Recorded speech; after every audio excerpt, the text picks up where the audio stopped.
Volám sa Tatiana Janičková. Nachádzame sa vo Vydrnej. Je to veľmi malá dedinka, kúsok od Púchova.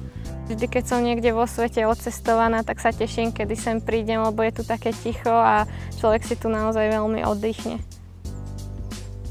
Chodila som do Púchova na gymnázium a vlastne potom som sa rozhodla, že chcem študovať ďalej na výške.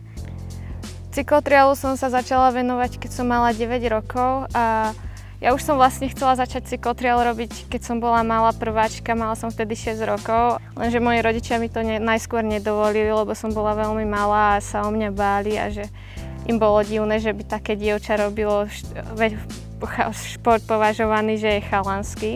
Toto si pamätám, tento zjazd, že som sa ho strašne bála a som ho potom prešla a som bola taká šťastná. A vlastne tým, že na Slovensku nemáme dievčenskú kategóriu, tak som od malička jazdila medzi chalanmi. To bolo vtipné, že potom tých chalanov strašne štvalo, že ich baba porazila a sa im ostatní smiali, tak na tréningu potom vždy makali. Môj prvý väčší úspech prišiel v roku 2006, kedy som sa stala majsterkou Európy po prvýkrát. Toto ma vlastne veľmi nakoplo a chcela som ďalej získavať tituly a ešte oveľa väčšie výsledky dosiahnuť. Postupom času som získala ďalšie tituly majsterky Európy a prvý titul majsterky sveta prišiel v roku 2013, kedy som sa stala majsterkou sveta v kategórii Women Elite v Pietermaritzburgu v Južnej Afrike. A rok na to som tento titul potvrdila a stala som sa dvojnásobnou majsterkou sveta v UCI. Šport je v podstate pre mňa aj relax. Keď mám nejaký voľný čas, tak ho vyplním väčšinou zase nejakým iným športom. Rada idem na horský bicykel, tu na dedine po nejakej ceste sa previesť do hory. Jednou z mojich záľub je aj varenie. Rada si varím zdravé jedlo a keďže musím mať aj nejaký jedálniček prispôsobený tomu, že športujem, tak si väčšinou snažím variť sama. To je moje kráľovstvo. Tu mám môj šatník, keďže nenosím len veci na cyklotriál a športové oblečenie, ako je vidno. Takže toto je moja druhá vášeň po cyklotriále, nakupovanie a móda. Ale tu mám niečo cenejšie. Tento dres dúhový, ktorý som získala v Pietermaritzburgu. Je to vlastne ten prvý dres dúhový, ktorý mám.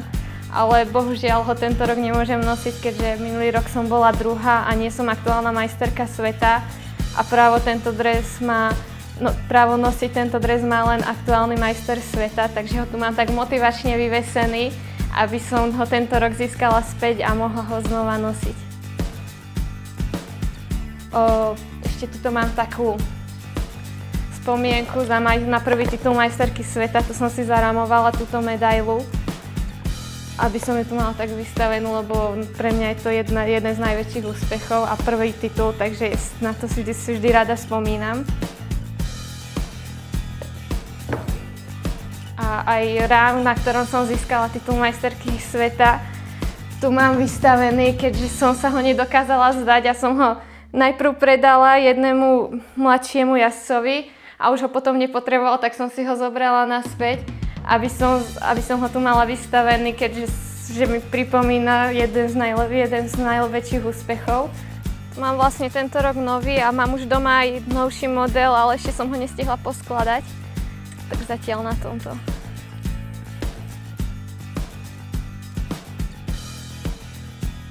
Váha zohráva dosť veľkú úlohu. Potom je dôležité, aby veľmi dobre brzdili brzdy, lebo keďže ich potrebujem, aby v tej sekunde, ako zabrzdili. Takže keď trochu len popúšťa brzda, tak už sa nedá na tom dobre jazdiť, takže tie brzdy musia byť fakt veľmi dobré. Tuto hore vlastne pôjdeme po tejto ceste a v tej hore mám spravené prekážky. Z tréningu mám najradšej prípravu na bicykli, samozrejme, lebo ma to najviac baví a je to pre mňa zábava aj odreagovanie. Nemusím moc o fyzickú prípravu, keďže som po operáciách kolena a potom nikdy nevládzem, takže je to také náročné sa dostať vždy naspäť. Takže vždy tie začiatky sú také ťažké, ale potom, keď už sa do toho dostanem, tak aj to ma baví. Denne som na bicykli väčšinou tak 2 hodiny a keď keď mám to fyzickú prípravu, tak potom ešte nejakú hodinu na bicykli alebo nejaké posilovanie. Môj tréner je Peter Barták, on je bývalý majster sveta, je to z vedľajšej dediny, takže vlastne keď má čas, chodí so mnou skoro na každý tréning alebo aj na preteky a veľmi mi to pomohlo, keď som s ním začala trénovať, lebo predtým som trénovala len s mojím tatom. Strach z prekážok mávam dosť často, ale vlastne na to je tréning, aby som tento strach vedela odbúrať a nejako to nakoniec vyskúšať, aby som sa posúvala ďalej, tak musím robiť veci aj do ktorých sa mi moc nechce. A nakoniec to vždy nejako prejde. Niekedy nie, niekedy musíme nie hneď ten deň, musíme počkať, odložiť to na ďalší deň alebo za týždeň, niekedy to hneď nejde, ale potom to nakoniec spravím a prídem na to, že vlastne ten strach bol úplne zbytočný. Jednou z mojich najobľúbenejších prekážok sú kamene alebo dreva. Keďže mám veľmi dobrú stabilitu, tak dreva sú vždy moja silná stránka a nemám moc rád také umelé ako betóny, skrúže, cievky.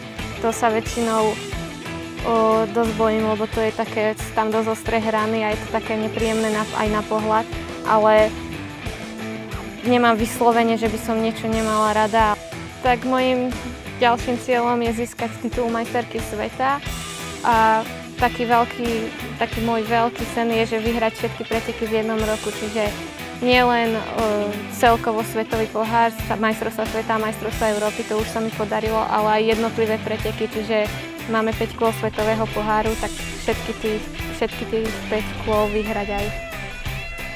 Preteky mávame väčšinou v Európe, Francúzsko, Španielsko bolo sem tam, Švajčiarsko býva celkom často, v Poľsku býva každý rok svetový pohár.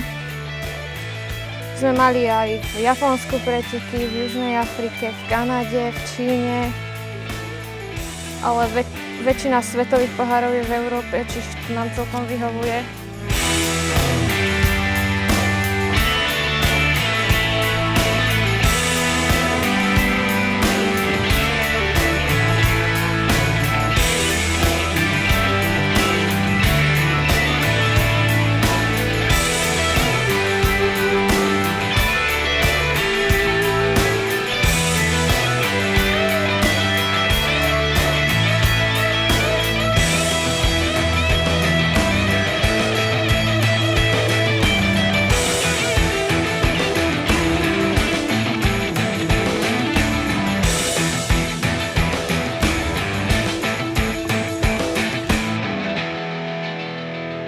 Cycle je síce náročnejší šport, ale mňa veľmi baví a užijem si pri ňom veľa zábavy.